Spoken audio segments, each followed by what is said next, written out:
একটি দেশে নারীর সংখ্যা যদি পুরুষের চেয়ে বেশি হয় তাহলে কি বিয়ের বয়স বদলে যায় নাকি সম্পর্কের ধরনই পাল্টে যায়? ইউরোপের ছোট কিন্তু উন্নত দেশ এস্তোনিয়া এই প্রশ্নের এক বাস্তব ও ভিন্ন ধর্মী উত্তর দেয়। এস্তোনিয়াতে জনসংখ্যার একটি গুরুত্বপূর্ণ বৈশিষ্ট্য হলো এখানে নারীর সংখ্যা পুরুষের তুলনায় বেশি। বিশেষ করে বয়স বাড়ার সাথে সাথে এই ব্যবধান আরও দৃশ্যমান হয়ে ওঠে। বিভিন্ন গবেষণা ও পরিসংখ্যান অনুযায়ী এর পেছনে রয়েছে পুরুষদের তুলনামূলক কম আয়ু, স্বাস্থ্য ঝুঁকি এবং জীবনযাত্রার পার্থক্য। ফলে ৩০ বছরের পর থেকে নারী পুরুষের বয়সের অনুপাত উল্লেখযোগ্যভাবে পরিবর্তন হয়। স্ট্যাটিস্টিক এস্তোনিয়া এবং ইউরোস্ট্যাটের তথ্য বলছে এস্তোনিয়ায় নারীরা সাধারণত ২৫ থেকে ৩৫ বছর বয়সের মধ্যে বিয়ের সিদ্ধান্ত নেয়। সেখানে মেয়েদের বিয়ের গড় বয়স ৩০ থেকে ৩২ বছর। পুরুষের ক্ষেত্রে সেই বয়সটি কিছু বেশি, প্রায় ৩২ থেকে ৩৫ বছর।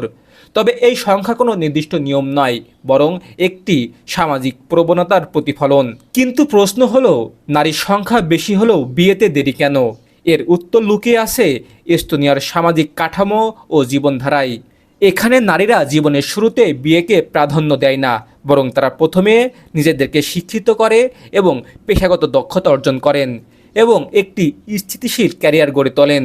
আর্থিকভাবে স্বাবলম্বী হওয়ার পরই অনেকে বিয়ে করার কথা ভাবেন।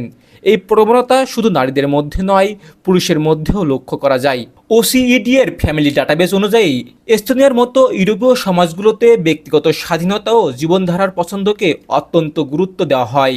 এখানে বিয়ে কোনো সামাজিক বাধ্যবাধকতা নয়, বরং এটি একটি ব্যক্তিগত সিদ্ধান্ত। পরিবার বা সমাজের চাপের চেয়ে ব্যক্তির মানসিক প্রস্তুতি এবং পারস্পরিক বোঝাপড়াকে বেশি গুরুত্ব দেওয়া হয়। সম্পর্কের ক্ষেত্রেও রয়েছে বড় পরিবর্তন। ইউনাইটেড নেশনের তথ্য অনুযায়ী এস্তোনিয়া সহ ইউরোপের অনেক দেশে কোহাবিটেশন বা বিয়ের আগে একসাথে বসবাস একটি সাধারণ এবং সামাজিকভাবে গ্রহণযোগ্য বিষয়। অনেক দম্পতি বিয়ের আগে দীর্ঘ সময় একসাথে থাকেন যাতে তারা একে অপরকে ভালোভাবে বুঝতে পারেন। এই কারণে বিয়ের আগে সম্পর্ক গড়ার সময়ও তুলনামূলকভাবে দীর্ঘ হয়। একই সঙ্গে নারীর সংখ্যা বেশি হয় সঙ্গী নির্বাচনের ক্ষেত্রেও একটি সূক্ষ্ম প্রতিযোগিতা তৈরি হয়। তবে এটি নেতিবাচক নয়, বরং ইতিবাচকভাবেই কাজ করে।